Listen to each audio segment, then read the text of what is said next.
የሰው ደስታ የሚያስደስታችሁ ቀናና መልካም ሰዎች በሙሉ ይሄንን ቪዲዮ እንግዲህ የነካችሁት በሙሉ ሁላችሁም ላይክ በማድረግ ጀምሩት፣ ለሁሉም እንዲደርስ ማለት ነው። ዛሬ ይዤላችሁ የመጣሁት ማንም ሰው የማይነግራችሁን እውነት ነው የምነግራችሁ ማለት ነው። ቢመራችሁም እውነት ናት።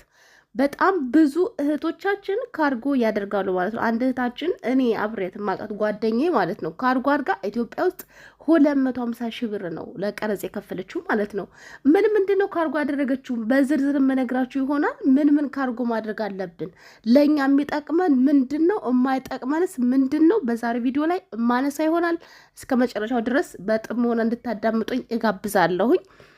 ጆሮአችሁን ሳይሆን ልባችሁን ስጡኝ። ልብ የሰማው ነገር ነው የሚሻለው። ጆሮ ብዙ ጊዜ ሰምቶ እንዳልሰማ ይሆናል እና ልባችሁን በጥሞና በመከታተል ሁላችሁም ገንዘባችሁን ካልተገባ ወጪ እንድትዳረጉ በዛሬው ቀን አሳስባለሁ ማለት ነው። የትም እንዳትሄዱ ቪዲዮን በላይክ ጀምሩት። እኔ ግን ሰላም ብያችሁ ልጀምረው ማለት ነው። ሰላም እንዴት ናችሁ? ወደ ተከበራችሁ ቤተሰቦች ደህና ናችሁ? ይሄን ያለው እግዚአብሔር ይመስገን። እናንተም በያላችሁበት ዓለም ቅርንጫፍ እንደየሳታችሁ አቆጣጠር ሰላማችሁ በክርስቶስ ብዝት ተርፍርፍ በል እያልኩኝ ዛሬ ይዤላችሁ የመጣሁት እንግዲህ ማንም ሰው የማይነግራችሁን ማለት ነው። ማንም ሰው የማይነግራችሁን፣ አንዳንድ ሰው ባለማወቅ ነው፣ አንዳንድ ሰው ግን እያወቀ ምንም የማይመስለው ሰው አለ፣ የማይናገር ማለት ነው። ዛሬ የምነግራችሁ ይሆናል። አገራችን ላይ ባለፈው አንዲት እህታችን ማለት ነው ታይ እየተባለች፣ በእርግጥ ብዙዎቻችን እየተመከርን ማንሰማ ሰዎች አለ፣ መካሪዎች አሉ፣ ግን አንሰማም። አንዳንዶቻችን በራሳችን ላይ ካልደረሰ ግዴታ በራሳችን ሲደርስ ግን ተመልሰን እባካችሁ እኔን ያየ ይቀጣ እባካችሁ እንደዚህ እንላለን። ግን ሳይሆን በፊት መጠንቀቅ ያለባችሁ ማለት ነው። አንዲት እህታችን ባለፈው ኢትዮጵያ ውስጥ ካርጎ አድርጋ ምን ካርጎ አድርጋ ነው ይሄን ሁሉ ብር የተቀረጸችው የሚለውን ነገር እነግራችኋለሁ አንድ ባንድ ማለት ነው። እንግዲህ ወደ ሀገራችን ስንገባ በመጀመሪያ ደረጃ እስቲ ምን ይዘ መግባት አለብን የሚለውን ነገር እንደኔ የራሴን ሀሳብ እሰጣለሁ። እስቲ ደግሞ እናንተ የራሳችሁን ሀሳብ ስጡ። ሁሉም ሰው የተለያየ ሀሳብ አለው፣ የተለያየ እውቀት አለው። ሁላችንም ብንሆን ሁሉም የራሱ እውቀት አለው፣ እንደ መክሊት አለው የራሱ የሆነ ነገር ማለት ነው። እና እስቲ እኔ ደግሞ ሰዎች ከተጠቀሙበት አንጻር ጠቅሙኛል ካሉ ሲጠቀሙበት ካየሁት አንጻር የምነግራችሁ ይሆናል። እንደዚሁም ደግሞ እኔ ከጠቀመኝ አንጻር ከዚህ ቤት አገሬ ሄጄ ይዤ የኩት እቃ አለ። እስካሁን ድረስ ምንም ነገር ሳይሆን እስካሁን እየተጠቀምኩት እንደዛው ነው ያለው ማለት ነው። እና በጣም ነው የተገረምኩት። ብዙ ጊዜ ካርጎ አላደርግም ምል ነበር እኔ ራሴ። አሁን ግን ለሱ ስል ግዴታ ካርጎ ማድረግ እንዳለብን የተሰማኝ ለምንድን ነው? መጀመሪያ እኔ በፊት ገጠር በነበርኩበት ሰዓት ከአዲስ አበባ ክረምት ሊገባ ሲል ሁል ጊዜ ጋዝ ምናምን ሲጫን ሁሌ ብርድ ልብስ ይጫናል ወደኛ ቤት ማለት ነው። ሲጫን በጣም የሚያማምር ብርድ ልብስ ነው። እንደዚህ ስታዩት በቃ ታሽጎ ምናምን ነገር ስታዩ ከለሩ ልስላሴው በቃ በጣም ነው እኛ የምናደንቀው የነበረ። በቃ አዲስ አበባ እንቶ ምናምን ብለን አድናቆታችን የሌለ ነው። ግን በቃ ያ ብርድ ልብስ ምን ይሆናል መሰላችሁ? ዝም ብሎ እንደ ጥጥ ዝም ብሎ ይነጫጫል። እርሱ ያን እንዴት ብዬ ላስረዳችሁ? በቃ ይፈተላል። እየተፈተለ የሚወድቅ ነው። ስታዩት በጣም ያምራል፣ ስትለብሱት በጣም ይለሰልሳል። ነገር ግን ምንም አይነት ኦሪጂናል ያልሆነ ብርድ ልብስ ነው ማለት ነው። በጣም ቤተሰቦች ራሱ ሁሌ ይናደዳሉ። እና እህቴ ሁልጊዜ ዕቃ እንደዚያ ስትገዛ አትግዢ፣ በቃ እኛ እንገዛለን፣ ችግር የለውም። ለምንድን ነው ይሄ ብርድ ልብስ ለገጠር አይሆንም ለከተማ ብቻ ነው የሚሆነው መሰለኝ ትላለች እናቴ እንደውም ማለት ነው። እኔ ግን አሁን ያንን ብርድ ልብስ ይዤ ከሄድኩ በኋላ በጣም ቆይቷል ይዤው ከሄድኩት ማለት ነው። እስካሁን ድረስ በጣም እንደዚያው ጥሬ ነው። ምንም በቃ ንክች አይልም። እኔ በጣም ነው የተገረምኩት ያንን ብርድ ልብሴን ሳየው ማለት ነው። አንድ ብርድ ልብስ ነው ሳየው በቃ ሁልጊዜ በቃ እቃ ካርጎ አላደርግም በቃ ከሚሉ ሰዎች አንጻር ነው። ለምንድን ነው ከዚህ ትንሽ የችግር ስለገጠመችኝ ቀረጽ ቦታው ያለው ፈተና ያለው ስቃይ እንግልቱ ምኑ ጭራሽ ለሰው ያላቸው ነገር በጣም ነው የሚያስጠላው። እኔ እቃ ምናምን ሳይሆን የሆነ ነገር ካርጎ አድርጌ በቃ ያለውን ነገር አይቸው በጣም ስላስጠላኝ በቃ ስቃይ ነው። በቃ ምንም ነገር ይዛችሁ ሄዳችሁ ያለው ነገር እንደ ዜጋ አትቆጠሩም። በጣም ነው የምትንከራተቱት። በጣም ምርር ስላለኝ ከዚህ በኋላ ከጉምሩኮች ጋር የሚያነካካ ነገር በቃ ምንም እንዲኖረኝ አልፈልግም በቃ ብዬ ወስኜ ነበር። ነገር ግን ከዛ ወዲህ ይህን ብርድ ልብስ በተለይ ሳየው ስንት ጊዜው በቃ ድጋሜ ተለብሶ ምናምን ተነጥፎ ምናምን ሳየው በቃ ካርጎ ማድረግ አለብኝ ግዴታ ለብርድ ልብስ ብዬ ማለት ነው። ለምን አሁን እቃ አንድ ጨርቅ ስል ለሁለት ጨርቅ ስል ሶስት ጨርቅ ስል ዝም ብሎ ኮተት ሰብስቤ ግዴታ ልብስ የራሱ በሻንጣ የሚያልቅ አይመስለኝም።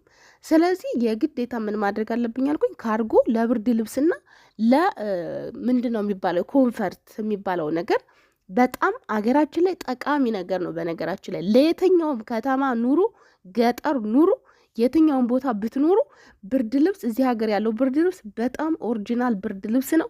ኮንፈርትም በቃ እንዳቅማችሁ ግዴታ ትልልቅ አይደለም፣ በእጅ የሚታጠብ 12 ኪሎም 8 ኪሎም በቃ አነስ ያሉም ትንንሾችም አሉ። ይዛችሁ ብትሄዱ እመክራችኋለሁ። እኔ ስለጠቀመኝ ነው እንደዚህ የምላችሁ ማለት ነው። ለምንድን ነው እንደዚህ ያልኳችሁ? ከአዲስ አበባ የምትገዙት ነገር ስታዩት በጣም ያምራል፣ በጣም ቆንጆ ነው፣ ያስጎመጃል። እኛ ጋር የሚገርማችሁ ነገር ተገዝቶ ሲመጣ ጎረቤት ራሱ ያያሉ። አቤት በቃ የተባረከች ልጅ ወልዳችሁ እንደዚህ እኮ ናችሁ እናንተ ማመን አለባችሁ። በእኛም ማይቀና ሰው የለም። ማርያምን በጣም ሁሉም ሰው ነበር የሚቀና የነበረው ማለት ነው። ሁልጊዜ ክረምት ሊገባ ሲል ያው እኛ አካባቢ መብራትም ምናምን ስለሌለ ጋዝም ሁሉም ነገር ከአዲስ አበባ ነው የሚመጣው። ስለዚህ የምልላችሁ ነው ግን እኛ ስንለብሰው ያለውን ነገር ስናየው ግን ምንም ጥቅም የለውም።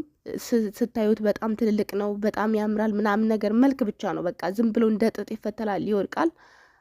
ኢትዮጵያ ውስጥ ብርድ ልብስ ምናምን መግዛት እሱን ሳስብ አላስበውም። በቃ የግዴታ እዚህ ሀገር ቆይቻለሁኝ፣ ግዴታ ብርድ ልብስ ካርጎ ማድረግ አለብኝ። ለምንድን ነው በሚሊዮን ለምን አይቀርጹኝም? በቃ ብርድ ልብስ ካርጎ ማድረግ አለብኝ። ሚሊዮን ሲጀመር ኬታምጥችው እንዲያው ነገሩን ነው የምላችሁ። ስለዚህ ሁላችሁም የትም ቦታ ሁኑ፣ የትም ቦታ ኑሩ፣ ወደ ሀገራችሁ ስትገቡ እንደው ለሰው እንኳን ስጦታ ብትሰጡት ማስታወሻ ነው። በእውነት በጣም አሪፍ ነገር ነው ብርድ ልብስ። እኔ በቃ አረብ ሀገር ላይ ካለ እቃ በጣም የማረከኝ ነገር ብርድ ልብሳቸው ነው። እዚያ ሄዱ በጣም ስለጠቀመ ነው ቤተሰቦችን። ከዚህ ውጭ ብርጭቆ ይዛችሁ ብትሄዱ፣ ሳህን ይዛችሁ ብትሄዱ፣ እኔ የማውቃቸው ልጆች አሉ ብርጭቆና ሳህን ይዘው ይሄዱ። እንደዚሁም የተለያዩ ነገሮችን አገራችን ላይ ብርጭቆ በጣም ብዙ አይነት ብርጭቆ አለ፣ ብዙ አይነት ሳህን አለ። ትርፉ ምንድን ነው? ቀረጹ፣ መንከራተቱ፣ ሊሰበር ይችላል ያለው ነገር። እኔ በነገራችን አልመክራችሁም። ሰው ግን ምን ይላል? እንደዚህ ካርጎ አድርጉ፣ እንደዚህ አድርጉ የሚል ሰው አለ። ግን እኔ የምላችሁ ነገር ምንድን ነው ለሀገራችን አስፈላጊ ነገር እንደ እኔ ከእኔ እውቀት አንጻር ማለት ነው። እናንተ የጠቀማችሁን ነገር ኮመንት ላይ አድርጉልኝ፣ ለእኔም ትምህርት እንዲሆኔ ማለት ነው። እኔ ግን ያየሁትን ነገር ነው የምነግራችሁ። ብርድ ልብስ፣ ኮንፈርት በቃ ለዚህ ካርጎ ማድረጋችሁ ካልቀረ አንድ ላይ አንዳንድ እቃዎችን ፔርሙስ፣ እዚህ ሀገር ያለ ፔርሙስ አሁን በቀዝቃዛ ሆነው ብዙ ጊዜ ማጥበው አይበላሽም፣ ሁልጊዜ ያቀዘቅዛል ማለት ነው።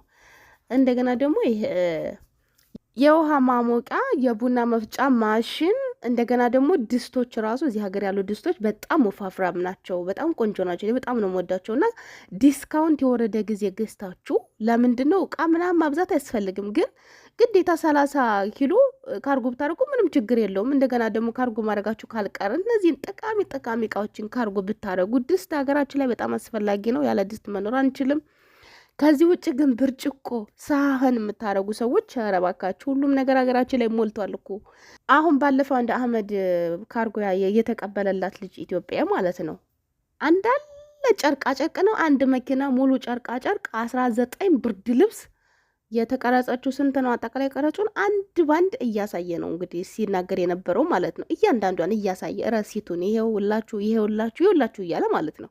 250 ሺህ ብር ነው ቀረጽ የወሰደባት ማለት ነው። ያ ግን በመኪና የተሞላ እቃ በሙሉ ምንድን ነው ልብስ ነው እንዳለ ማለት ነው።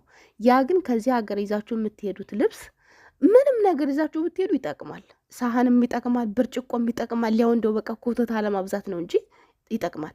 ልብስ ግን ከዚህ ሀገር ይዞ ሄዶ ልብስ የተጠቀመ ሰውን ያላየሁም ማለት ነው። እኔ ራሱ የሄድኩ ጊዜ ከዚህ ሀገር ልብስ ይዤ ሄጃለሁ። ወደ 3 ሻንጣ ነበር ይዤ ሄድኩት የነበረ። ከሰው እየተዋስኩ ነው እየለበስኩት። የሚገርማችሁ ነገር ከሰው እዚያ አንዲት ልጅ ማቃታ ላይ ተማሪ ናት። ከእሷ እየወሰድኩኝ የእሷን ቀሚስ እየሰራኩኝ እየተበደርኩኝ ነበር ስለብስ የነበረው ማለት ነው። የለበስኩት ልብስ የለም።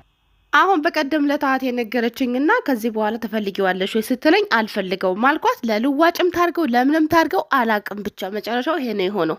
አሁን ራሱ ዝም ብዬ ነው ለቃቀም ምንም እንደማይሰራ እኮ ሀገሬ ሲሄድ አውቀዋለሁኝ፣ ግን ዝም ብዬ በቃ አንዳንድ ቀን ሱቅ ስወጣ ምን ስል ባለማወቅ ገብቷቸዋል። አሁንማ ሳውቅ ስነቃ እንደው ሞኝ እንደነበርኩኝና አላዋቂ እንደነበርኩኝ ገባኝ።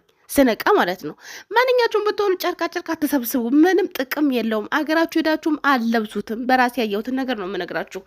እና ቤተሰቦች እስቲ እናንተ ደግሞ የጠቀማችሁን ነገር ይዤው ሄጄ ተጠቅሜበታለሁ ጠቅሞኛል የምትሉትን ነገር ኮመንት ላይ ያስቀምጡ። ለሌላው ሰው መማማሪያ ይሆናል፣ ለእኔም ትምህርት ይሆነኛል ማለት ነው። እኔ ግን ይጠቅማል ብዬ ያሰብኩትን ነገር ይሄን በዚህ መልኩ ለእናንተ አጋርቻችኋለሁ። እንደኔ ከዚህ ሀገር ብሄድ ጥቅም ይሰጣል ብዬ የማስበውና እምለው ነገር ምንድን ነው? ላፕቶፕ እና ስልክ እንደዚሁም ደግሞ ብርድ ልብስ፣ ኮንፈርት ምናምን፣ መጋረጃ እንደዚህ ብትን ጨርቅ ነው እንጂ በስዕሉ የተሰፋ የትኛውም ልብስ ለእኛ ሀገር ላይ አይሆንም ማለት ነው። ብትን ጨርቅ ግን እዚያ ባለው ዲዛይን እዚያ ወስዳችሁ ማሰፋት ትችላላችሁ እና ይጠቅማል። ሱፍም በሉት ምንም ቢሆን ምን ብትን ጨርቅ በጣም ጠቃሚ ነው ብዬ ነው ማስበው። እና ሌላ ኮተት ሳህን ብርጭቆ እያላችሁ ያው ኮተት አይደለም ሳህን ብርጭቆ ግን ካርጎ ማድረጊያ እንደገናም ደግሞ በጣም ብዙ ፕሮሰስ ነው ያለው። በአጠቃላይ ለምንድን ራሳችሁን የምታደግሙት? ቀስ ብላችሁ ሀገራችሁ ቁጭ ብላችሁ አንድ ቀን ሄዳችሁ ገዝታችሁ ትመጣላችሁ ማለት ነው። አንድ ቀን ደግሞ የሆነ ቀን ገዝታችሁ ትመጣላችሁ። አንድ ቀን ደግሞ አንድ ቀን ገዝታችሁ ቀስ በቀስ ቤታችሁ ይሞላል ማለት ነው እንጂ ከውጭ ሀገር ሳህን ብርጭቆ ከውጭ ነው የመጣው ከእንትዚህ ነው የመጣው እንዲባልልኝ ብላችሁ ራሳችሁን አታድክሙ። አንድ ልጅ ያለች ወደ ስንት በርሜል ካርጎ ያደረገች ማለት ነው።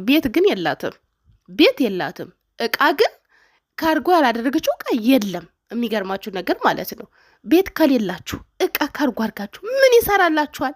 አረ እውነቴን ነው የምላችሁ፣ ሞኛ አትሆኑ። ከአንድ ቤት እቃ እያዙ መንጓተት በጣም እኮ ነው የሚያስጠላው። ይቅርታ አድርጉልኝና ቤት ከሌላችሁ ምንም ነገር አትግዙ። ይህ የእኔ አስተሳሰብ ነው። ለምንድን ነው አሁን ብርድ ልብስ ምንድን ይቅርታ አድርጉልኝ፣ የብርድ ልብስ ካፌ ላይ ተንጠልጥሏል። ቤት ሳይኖራችሁ አሁን የልብስ ማሽን ይዛችሁ ሄዳችሁ በኪራይ ቤት ልብስ ማጠብ በጣም ከባድ ነው። ማብራት እንኳን አምፖል እንኳን ስትሰቅሉ አምፖል እንኳን ስታበሩ በጣም ነው የሚገበገቡት አከራዮች ማለት ነው። ታዲያ ቤት ሳይኖራችሁ እንዴት ነው ልብስ ማሽን ሲሊንደር ምናምን ነገር ይዛችሁ የምትሄዱት? በጣም እኮ ነው የሚያስጠላው። ቤት ስትለቁ እንደገና ኮተት ይዛችሁ ከአንድ ቦታ መንቀርፈፍ። እውነቴ ነው ብላችሁ ለኪራይ ቤት እኔ አንድ ድስት አንድ ሳህን እንኳን 2-3 ከዚህ ውጭ ግን ምንም ነገር ለኪራይ ቤት እኔ ይቅርታ አድርጉልኝ፣ ከኪራይ ቤት ፈጣሪ ያውጣን። በመጀመሪያ ደረጃ ከኪራይ ቤት ያውጣን። እንዶ ብታጡ እንኳን የአየር ላይ ቤት ሳትገዙ ወደ ሀገራችሁ ባትሄዱ በጣም ደስ ይለኛል። በቃ የአየር ላይ ቤት እኔ ለማንም አልመክርም። በጣም ነው የሚያስጠላው። በተለይ ደግሞ የክፍለ ሀገር ልጆች ሆነን ለቀቅ ያለ ኑሮን የለመድ ነው አየር ላይ ቤት ገዝተን መኖር በጣም ያስጠላል። በጣም ነው የሚደብረው። ነገር ግን ከማጣት ይሻላል። የአየር ላይ ቤትም ቢሆን ገዝታችሁ ግቡ እንጂ ቤት ሳይኖራችሁ ግን ወደ ሀገራችሁ አትግቡ። ይቅርታ አድርጉልኝ፣ በጣም ይቅርታ አድርጉ። ምክንያቱም ተመልሳችሁ መሰደዳችሁ አይቀርም የሆነ ቀን ማለት ነው። ወይ ቤት ሳይኖር ለመጣው ሲያሰቃያችሁ በየደቂቃው እንደዚህ ሆኑ፣ ቤት ኪራይ መልቀቁ፣ ቤት ኪራይ እንደገና መፈለጉ። እኔ ስለ ቤት ኪራይ አላቅም። የሚገርማችሁ ነገር ማለት ነው እስከዛሬ ድረስ እዚህ ዱባይ ከመጣው ተከራይቻለሁ። ኢትዮጵያ ውስጥ ግን አላቅም ቤት ኪራይ። ዱባይ ግን አውቃለሁኝ። እና ለማንኛውም ቤተሰቦች የዛሬው መረጃ ይሄን መሳስቲ እናንተ ደግሞ ጠቅሞኛል፣ ይሄ ነገር ይጠቅማል፣ ይሄ ነገር ላይ ትክክል ነሽ፣ ይሄ ነገር እንደዚህ ነው የምትሉትን ይሄ ቻናል ያው እንግዲህ በአረብ ሀገር በሰው ቤት ለምንኖር ሰዎች መመካከሪያ ነው ብዬ ነው ማስበው። ለእኔ እናንተም የጠቀማችሁን ነገር ኮመንት ላይ አስቀምጡ። ትንሽ ልቤ ስቀልሏል። የሆነ ጉዳይ ስለሆነ ነገር እያሰብኩኝ ነው። የሚገርማችሁ ነገር ማለት ነው። ለማንኛውም በድጋሚ እስከምንገናኝ በያላችሁበት ሰላማችሁ ይብዛለኝ። ወዳችኋለሁ፣ አከብራችኋለሁ። ቻው